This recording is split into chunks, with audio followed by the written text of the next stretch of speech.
ശിവൻകുട്ടിയും Marxist പാർട്ടിയും നേമത്ത് ഒരു സെൽഫ് ഗോൾ അടിച്ചിരിക്കുകയാണ്. മദ്യം പിടിച്ചു, പാർട്ടിയുടെ BJPയുടെ ഓഫീസിൽ നിന്ന് എക്സൈസ് മദ്യം പിടിച്ചു എന്നുള്ള ഒരു കല്ലുവെച്ച നുണയുമായിട്ട് ശിവൻകുട്ടി സെൽഫ് ഗോൾ അടിച്ചിരിക്കുകയാണ്.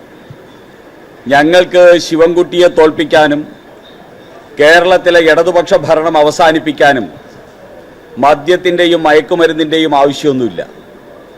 ഞങ്ങൾ വികസിത കേരളം എന്നുള്ള മുദ്രാവാക്യം തന്നെ ഈ കേരളത്തിലെ ജനതയ്ക്ക് അവരുടെ ഭാവിയെ സംബന്ധിച്ച ഒരു പ്രതീക്ഷയും അതോടൊപ്പം തന്നെ വേണ്ടി വന്നാൽ അത് കേരളത്തിൻ്റെ ഒരു പുതിയ രാഷ്ട്രീയ ലഹരിയുമായിട്ട് ശ്രീ രാജീവ് ചന്ദ്രശേഖർ കേരളത്തിൽ ഉയർത്തിയ വികസിത കേരളം മാറിക്കഴിഞ്ഞിരിക്കുന്നു. മദ്യവും മയക്കുമരുന്നും ഒക്കെ കൊടുത്ത് സഖാക്കന്മാരെയും അതോടൊപ്പം തന്നെ നേതാക്കന്മാരെയും ലഹരി പിടിപ്പിക്കേണ്ട ഗതികേട് ശിവൻകുട്ടിയുടെ പാർട്ടിക്കാണ്, ശ്രീ പിണറായി വിജയൻ്റെ മാർക്സിസ്റ്റ് പാർട്ടിക്കാണ്. ആ ഗതികേട് എന്തായാലും BJPക്കില്ല. അത് ഓർമ്മിപ്പിക്കാൻ ആഗ്രഹിക്കുന്നു. കേരളത്തിൽ മാർക്സിസ്റ്റ് പാർട്ടിയുടെ നേതൃത്വത്തിലുള്ള ഭരണം വന്നതിന് ശേഷം കേരളം എന്ന് പറയുന്നത് ഏതെങ്കിലും മേഖലയിൽ വികസിച്ചിട്ടുണ്ടെങ്കിൽ അത് ബാറുകൾ തുടങ്ങുന്ന കാര്യത്തിൽ മാത്രമാണ്. സ്കൂളുകൾ പോലും പൂട്ടുന്ന സമയത്തും ബാറുകൾ 1000-ഓളം ബാറുകൾ തുടങ്ങിക്കൊണ്ട് കേരളത്തിൽ നടന്നിരിക്കുന്ന ഏക വികസനം ബാറുകൾ വികസിപ്പിച്ചു എന്നതാണ്. അവരുടെ സമയവും മാറ്റിക്കൊടുത്തു. രാത്രി 12 മണിവരെ ബാറുകൾ തുറക്കാനുള്ള സമയം മറ്റെല്ലാ സ്ഥാപനങ്ങൾക്കും നിയന്ത്രണമുണ്ട്. നിയന്ത്രണമില്ലാതെ നിയന്ത്രണത്തിനതീതമായി ബാറുകൾ തുറക്കാനും ബാറുകൾ കൂട്ടാനും വേണ്ടിയുള്ള പരിശ്രമം നടത്തിയ സർക്കാരാണ് പിണറായി വിജയൻ സർക്കാർ. ആ സർക്കാരാണ് തെരഞ്ഞെടുപ്പ് സമയത്ത് പരാജയഭീതി കൊണ്ട് BJPക്കെതിരെ ഇത്തരത്തിലുള്ള നുണപ്രചരണങ്ങൾ നടത്തിക്കൊണ്ടിരിക്കുന്നത്.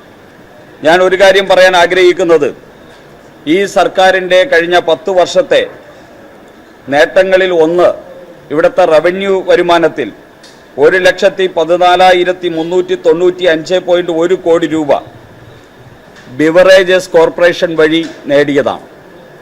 ഈ പണത്തിൽ പാവപ്പെട്ട അമ്മമാരുടെയും സഹോദരിമാരുടെയും കണ്ണുനീരുണ്ട്.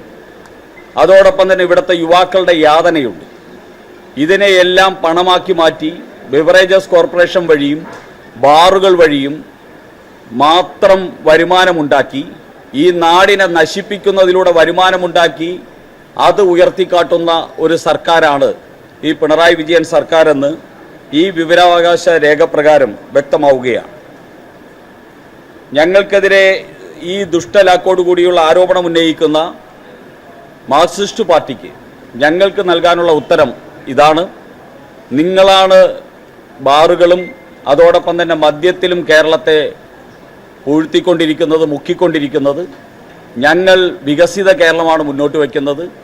അതിനനുകൂലമായിട്ടുള്ളൊരു തരംഗം നേമത്തും പാലക്കാട്ടും കേരളത്തിൻ്റെ വിവിധ ഭാഗങ്ങളിലും നിരവധി MLAമാർ BJPയുടേതും NDAയുടേതുമായിട്ട് ജയിക്കുമെന്ന് ഉറപ്പായപ്പോൾ അതിനെ തടയിടാൻ ഇത്തരത്തിലുള്ള ദുരാരോപണങ്ങളുമായിട്ട് വന്നാൽ പഴയതുപോലെ അത് ഫലിക്കാൻ പോകുന്നില്ല എന്ന് മാർക്സിസ്റ്റ് പാർട്ടിയെ ഓർമ്മിപ്പിക്കുന്നു. രണ്ടാമതായിട്ട് ഞങ്ങൾക്ക് ചോദിക്കാനുള്ളത്,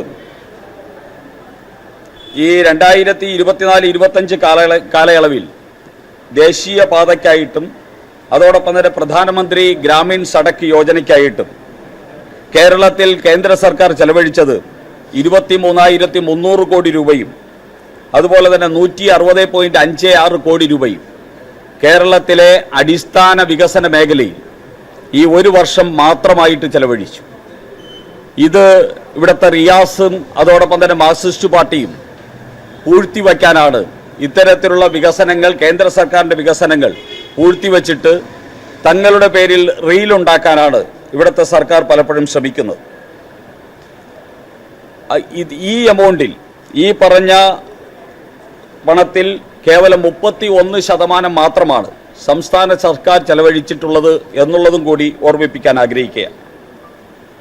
അതുകൂടാതെ PMEGP പദ്ധതി പ്രകാരം വ്യവസായ സംരംഭങ്ങൾ പ്രോത്സാഹനമേകാനായിട്ട് മാർജിൻ മണിയായിട്ട് 285 കോടി രൂപ കേന്ദ്രം നൽകി.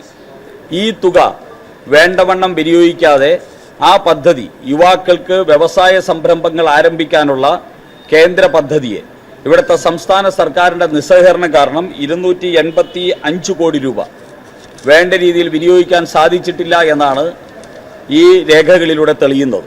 ഇതിനെ സംബന്ധിച്ച് സർക്കാരിന് എന്തു പറയാനുണ്ട് ഇവിടുത്തെ യുവാക്കളോട്? ഇവിടെ വിദ്യാസമ്പന്നരായി തൊഴിലില്ലാതെ 30% തൊഴിലില്ലായ്മ നിലനിൽക്കുന്ന, ഇന്ത്യയിൽ ഏറ്റവും കൂടുതൽ തൊഴിലില്ലാത്ത യുവാക്കൾ ഉള്ള കേരളത്തിലെ യുവാക്കൾക്കായിട്ട് കേന്ദ്ര സർക്കാർ നൽകിയ 285 കോടി രൂപ എന്തുകൊണ്ട് വിനിയോഗിച്ചിട്ടില്ല എന്നതിനെ സംബന്ധിച്ച് ഈ സർക്കാർ ഉത്തരം പറയാൻ തയ്യാറാകണം. അതുകൂടാതെ കേരളത്തിനായി mega food park, petro chemical park, unity mall, spices park തുടങ്ങിയവയ്ക്കായി 440.54 കോടി രൂപയുടെ സംരംഭങ്ങൾ അനുവദിച്ചു. ഇതിനെ സംബന്ധിച്ചും വ്യക്തമായിട്ടുള്ള ഒരു കണക്ക് കേന്ദ്ര സർക്കാർ, ഇതിൻ്റെ വിനിയോഗത്തിനെ സംബന്ധിച്ച കണക്ക് കേന്ദ്ര സർക്കാരിന് നൽകിയിട്ടില്ല. അതേസമയത്ത് ഇതൊക്കെ ചെയ്തു എന്ന് പിണറായി വിജയൻ്റെ തലവെച്ചുള്ള ഫ്ലക്സ് ബോർഡുകൾ, ഹോർഡിങ്സ് കേരളത്തിൻ്റെ വിവിധ ഭാഗങ്ങളിൽ കാണുന്നുമുണ്ട്. ഞങ്ങൾക്ക് വേണ്ടത് പിണറായി വിജയൻ്റെ ഹോർഡിങ്സ് അല്ല. കേന്ദ്ര സർക്കാർ, നരേന്ദ്രമോദി സർക്കാർ കേരളത്തിൽ നൽകുന്ന പണം കേരളത്തിലെ സാധാരണക്കാരന് ഗുണം ലഭിക്കുന്ന രീതിയിൽ, യുവാക്കൾക്ക് ഗുണം ലഭിക്കുന്ന രീതിയിൽ വിനിയോഗിച്ചതിൻ്റെ എന്തെങ്കിലും രേഖ ഇവിടുത്തെ പിണറായി വിജയൻ്റെ കയ്യിലുണ്ടോ, ഈ സർക്കാരിൻ്റെ കയ്യിലുണ്ടോ എന്നാണ് BJPക്ക് അറിയേണ്ടത്. ഇതിനെ സംബന്ധിച്ച് വ്യക്തമാക്കാൻ സർക്കാർ തയ്യാറാകണം. കേരളത്തിലെ തദ്ദേശീയമായി വികസിപ്പിക്കുന്നു എന്നവകാശപ്പെട്ട് കൊക്കോണിക്സ് എന്ന പേരിൽ ലാപ്ടോപ്പുകൾ നിർമ്മിച്ചിരുന്നുവല്ലോ. 15,048 ലാപ്ടോപ്പുകൾ നിർമ്മിച്ച ശേഷം ആരും അറിയാതെ ഈ സർക്കാർ ആ സംരംഭം പൂട്ടി. ഇതിനെ സംബന്ധിച്ച് ഈ 15,048 ലാപ്ടോപ്പുകൾ അത് നിർമ്മിച്ച ശേഷം ഇത് പൂട്ടിയതിനെ സംബന്ധിച്ചുള്ള അന്വേഷണം നടക്കണം. ഇതിൻ്റെ പിന്നിൽ ചില അഴിമതികളുണ്ട്. ഈ കുടുംബവുമായിട്ട് മാർക്സിസ്റ്റ് പാർട്ടിയുടെ പ്രബല കുടുംബവുമായിട്ട് ബന്ധപ്പെട്ട ചില അഴിമതികളാണ് ഈ ലാപ്ടോപ്പ് കമ്പനി ഉണ്ടാക്കുന്നതിനും അതിനുശേഷം അത് പൂട്ടുന്നതിനും കാരണമായിട്ടുള്ളത് എന്ന് BJP ആരോപിക്കുന്നു. അതിനെ സംബന്ധിച്ച് ഈ സർക്കാരിന് എന്ത് പറയാനുണ്ട് എന്നറിയാൻ ഞങ്ങൾക്ക് താല്പര്യമുണ്ട്. അതോടൊപ്പം തന്നെ സ്കിൽ ഡെവലപ്മെൻറ്റ് സെൻറ്ററിന് വേണ്ടി കേന്ദ്രം നൽകിയ 40 കോടി രൂപ അത് ഖാദി വില്ലേജ് ഇൻഡസ്ട്രീസിന് വേണ്ടി ആണ് ഉപയോഗിക്കേണ്ടത്. അതിൽ 90 കോടി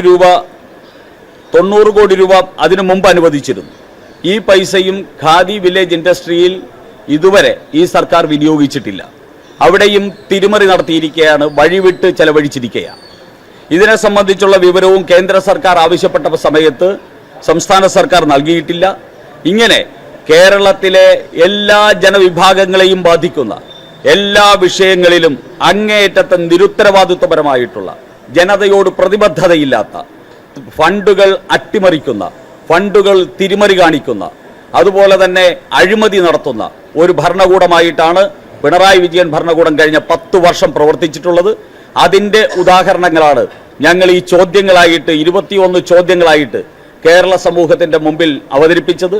ഈ ഒരു ചോദ്യത്തിനും ഇന്നേ വരെ വസ്തുതാപരമായിട്ട് ഉത്തരം നൽകാൻ ഈ തെരഞ്ഞെടുപ്പിന് ഇനി 24 മണിക്കൂർ മാത്രം 24 മണിക്കൂർ പോലും അവശേഷിക്കാത്ത ഈ സന്ദർഭത്തിൽ പോലും കേരളത്തിലെ ഏറ്റവും പ്രധാനപ്പെട്ട വിഷയങ്ങൾ ഉയർത്തിക്കൊണ്ട് BJP മുന്നോട്ട് വെച്ച ഒരു ചോദ്യത്തിന് പോലും വസ്തുതാപരമായിട്ട് ഉത്തരം നൽകാൻ കഴിയാത്ത പ്രാപ്തിയില്ലാത്ത ഒരു ഭരണകൂടമാണ് പിണറായി വിജയൻ ഭരണകൂടം.